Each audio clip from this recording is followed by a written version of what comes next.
JonnyPink. This is, of course, the Los Angeles River here at the Sepulveda Basin.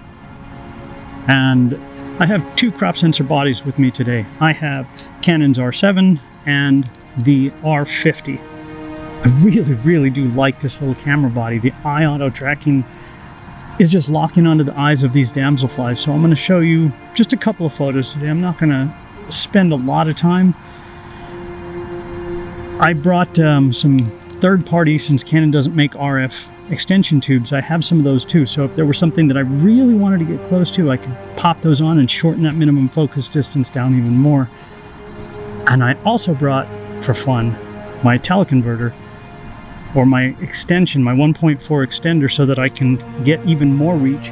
For something like this, it's going to be perfect. There's a blue heron flying away over there. We'll give it a shot with both. So for right now, let me show you a couple of photos just with the plain old 100 to 500, which gives me 800 millimeters of beautiful reach at f7.1. Can't beat it, man. Check these out.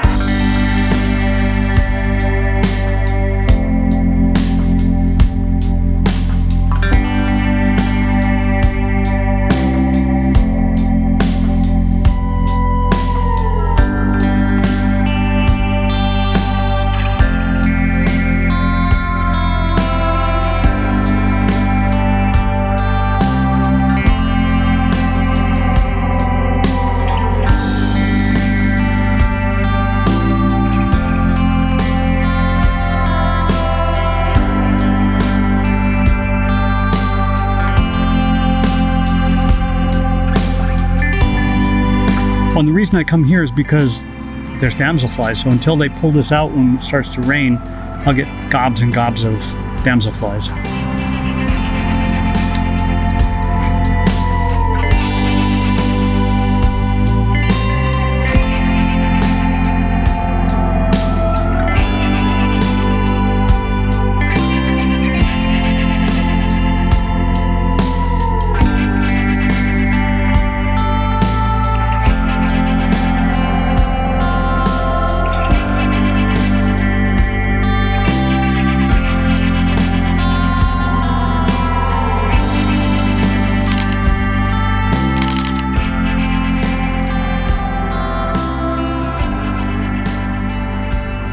All right, just for fun, I'm going to pop the 1.4 extender on here, which will give me, I think, 1120 millimeters of reach with that same minimum short focus distance.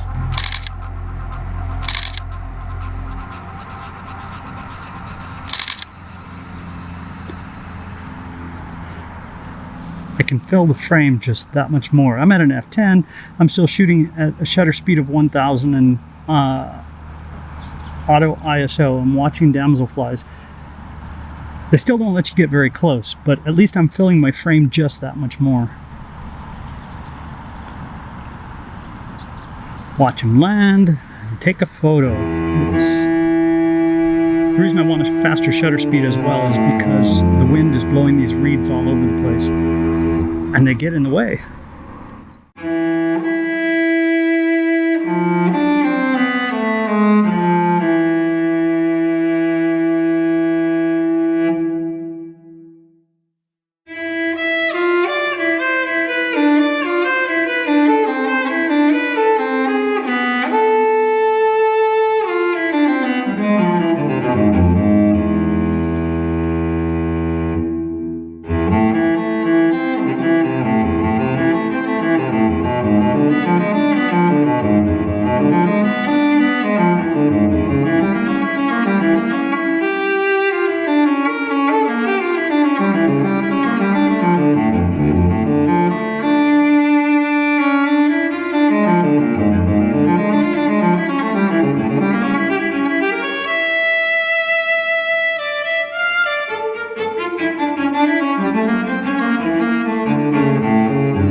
And again, I'm trying to keep this short. I don't want to shoot 8,000 photos and show you 2 hours worth. I've done that, and I'm doing that on the one I'm working on.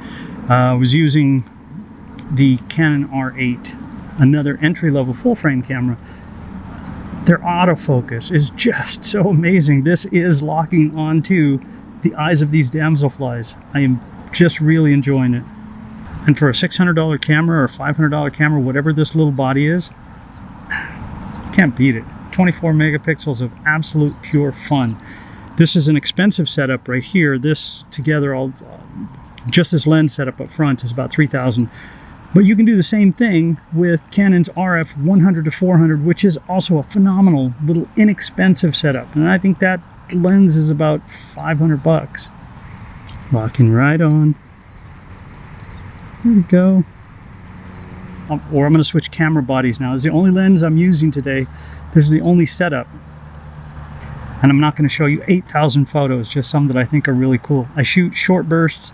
I pick the best of the best of the best. I edit those. And then again, I pick the best of the best of the best. It's already getting ungodly hot out here. Let me show you some with the R7 now and the 100 to 500 with the 1.4 extender.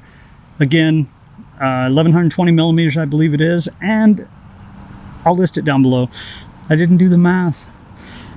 F10. Shutter speed will still be 1000. And ISO is still set in auto. So it'll be an interesting comparison. I'm not going to obviously shoot the same damselflies, but they're all over here, so I just have to stand and be patient.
When I got the R7 or even the R5, I was really impressed with the autofocus. But I'm even more impressed with it now on the R50 and the R8 that I was shooting the other day. A couple of days I'll be shooting the R6 too, and I'm pretty excited about that too. I rent a lot of camera gear to try it and have fun with it. And if you're interested, there's a rental link down below. They ship, it's really easy. Yeah, it's not cheap, but it allows you to try something that you've never tried yourself. If you use my rental links, I get a couple of points for it that I can put towards other rentals in the future. It's all just good, clean fun, man. One thing I like the feel of the R7 better. It's a bigger camera body, but I like the functions of the R50 better. So it'll be interesting to see what Canon comes out with in the near future. I'm not doing any video today. I've done tons of handheld video, so even on the R50 that doesn't have IBIS, not a big deal, man. These lenses have such amazing stabilization. As long as you're relatively stable, you're good. IBIS isn't going to do anything for you if you're jerking around like this anyway. And on my Canons, I have, every time it turns on or off, it cleans the sensor. That's the way I keep all of mine set. It helps to minimize the dust spots. And I do use a little blower to blow things off. There you go, little damselfly. Yeah, I do hold my breath when I'm shooting, especially video. So if you ever see me go, it's because I was holding my breath for a very long time and trying so hard not to breathe. I am going to go ahead and switch back now to the R50. I really enjoy shooting that. Such a fun little camera body. JonnyPink, thank you. Let me know what you guys think of the two camera bodies down below. Same lens. The difference is this is a 33 megapixel sensor. The other one is a 24 megapixel sensor. I'm using autofocus on both. All of the photos were shot with a shutter speed of 1000, the lowest aperture for each. So when I had the extender on there, it's an f10, and right now it's an f7.1 without the extender on there. And auto ISO. Everything should be the same, right? Same lens, same day, same sun, same. I haven't moved from this spot really. I made little marks in the sand here where my feet are. JonnyPink, again, thank you. Please give it a thumbs up. Leave me some comments. Let me know what you think of each. Have a fantastic day. If you see me out here, please come up and say hi. And if you do want to rent something, well, please use my links down there so that I get a couple of points for it. You get to try something new, and I get to continue to rent and show you guys what I think of these. For me, as a wildlife photographer, I want autofocus that's quick and works. One thing I like about Canon is their autofocus, their eye autofocus locks onto even the bees, the damselfly eyes, the dragonflies. It works. I won't say flawlessly, even though I'm going to, about 99.9% of the time. It just works for wildlife.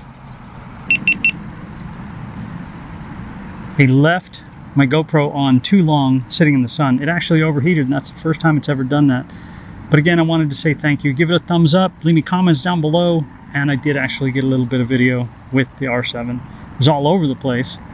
So, anyway, we'll see you guys. Again, thank you. I cannot thank you enough. We'll see you out here.